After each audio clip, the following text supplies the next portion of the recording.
Dugaan tindakan penyimpangan seksual yang dituduhkan kepada tersangka kasus narkoba Gatot Brajamusti kini terkuak kebenarannya. Diperiksa pihak Polda Nusa Tenggara Barat, kemarin Gatot yang mengenakan baju tahanan akhirnya secara belak-belakan mengakui tindakan penyimpangan seksual yang kerap ia lakukan karena diakibatkan berada di bawah pengaruh aspat atau syabu. Tak hanya Gatot, Dewi Aminah istri Gatot yang juga diperiksa memberikan pengakuan yang sama terkait adanya tindakan penyimpangan seksual tersebut. Ironisnya, pengakuan belak-belakan Gatot kepada aparat polisi nyatanya dibantah oleh pengacaranya sendiri. Maka seperti inilah sosok Gatot dan istri saat digiring aparat untuk menjalani pemeriksaan di Polda NTB kemarin.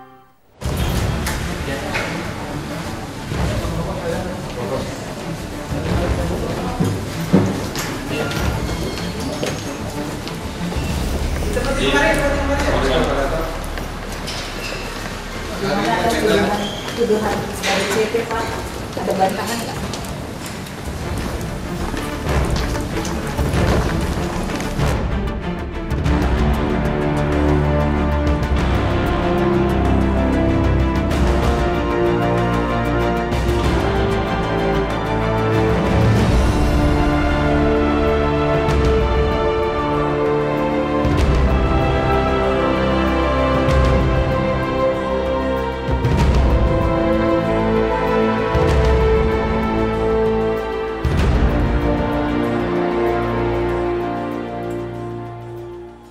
Tidak ada pemerkosaan dan tidak ada pelecehan seksual di situ.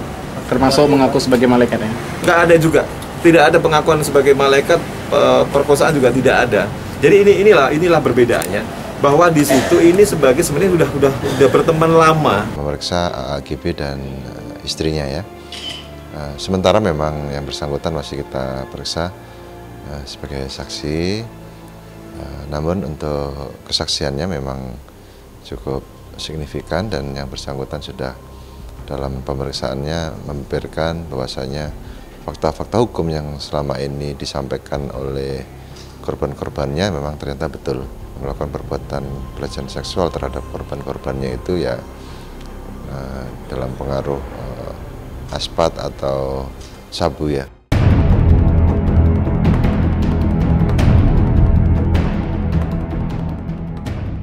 Praktek tindakan penyimpangan seksual diduga tak hanya dilakukan Gatot Brajamusti, sang istri Dewi Aminah pun turut mengaku terlibat bersama sang suami. Lalu benarkah pengakuan belak-belakan Gatot dan istri akan menyeret keduanya sebagai tersangka? Benarkah pula Reza Artamevia yang sebelumnya telah memberikan pengakuan terkait tindakan penyimpangan seksual Gatot akan ikut ditetapkan sebagai tersangka? Dari istrinya sendiri ada? Ada, istrinya juga ikut juga. Terus sama Reza? Ikut juga. Apa nantinya akan dipanggil juga minta keterangan gitu? Siapa? Si Reza sama istrinya. Oh sudah. Kira-kira Reza bisa terseret kasusnya juga? Enggak, dia sebagai korban sementara. Korban sementara. Ya. Tapi dia aktifkan yang mengajak juga enggak? Ya nanti kita dalamin nanti. Ya. Kalau untuk Gatot sendiri masih saksi kan?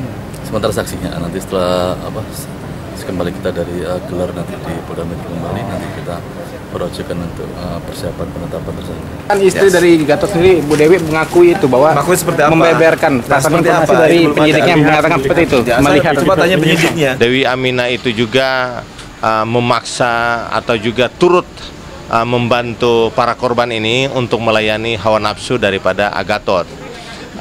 Dewi Aminah juga punya peranan untuk memberikan yang namanya aspat ya kepada korban-korban.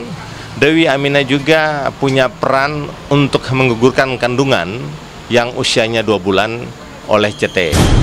Istrinya pun juga menguatkan bahwasanya ya sama dengan AGB, bahwasanya menyampaikan bahwasanya juga yang bersangkutan sebelum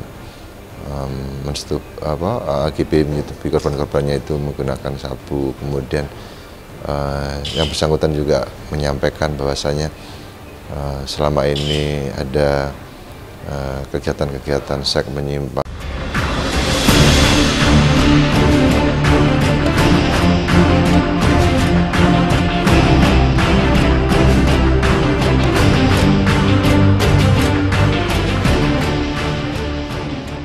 Selain kasus Gatot Brajamusti yang juga tengah panas adalah kasus perebutan harta Gonogini Farhad Abbas dan Nia Daniati. Setelah setahun menjalani persidangan di Pengadilan Agama Jakarta Selatan, rumah di kawasan Kemang yang selama ini ditempati Nia serta beberapa aset lainnya, pada 6 Oktober kemarin, Hakim Pengadilan Agama memutuskan rumah Kemang dan 2 buah mobil yang diperoleh selama perkawinan harus dibagi 2. Tapi mengapa Farhat yang tak hadir dalam persidangan kini merasa sedih jika rumah Kemang tersebut harus dibagi 2? Rumah di Jalan Kemang Utara 7 nomor 11 dinyatakan melalui putusan pengadilan adalah harta bersama dan harus dibagi 1/2 masing-masing, gitu ya. Jadi rumah yang di Kemang Utara 7 nomor 11 dan 2 kendaraan mobil itu harus dibagi bersama. Itu hasil daripada putusan Pengadilan Agama Jakarta Selatan. Saya sedih, ya kan? Kenapa rumah tangga cinta yang saya bangun masa harus dibagi kan? Itu kan sebenarnya orang bangun rumah itu kan punya filosofi makna hidup. Artinya di sana kita hidup, di situ tempat matiku kan. Jadi bukan di sana hidup sementara kemudian jual, nggak begitu. Harus dibagi 2, ya kan? Masuk gunung gini. Tetapi kita yang permasalahkan banyak aset-aset yang dijual si Farhat yang didapat dalam perkawinan, seperti apartemen Sahid, tanah di Puncak, dan lain-lain lah, ya kan? Kita minta sama hakim supaya itu diperhitungkan kalau mau bagi 2, ya kan?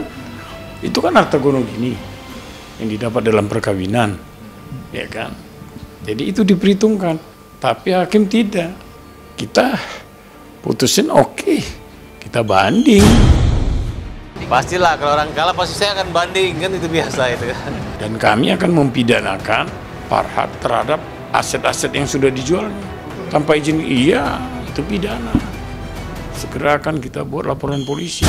Kalau misalnya kita menjual apartemen tidak ada izin dia kan, berarti kan kita pidana dong, laporkan aja pidana.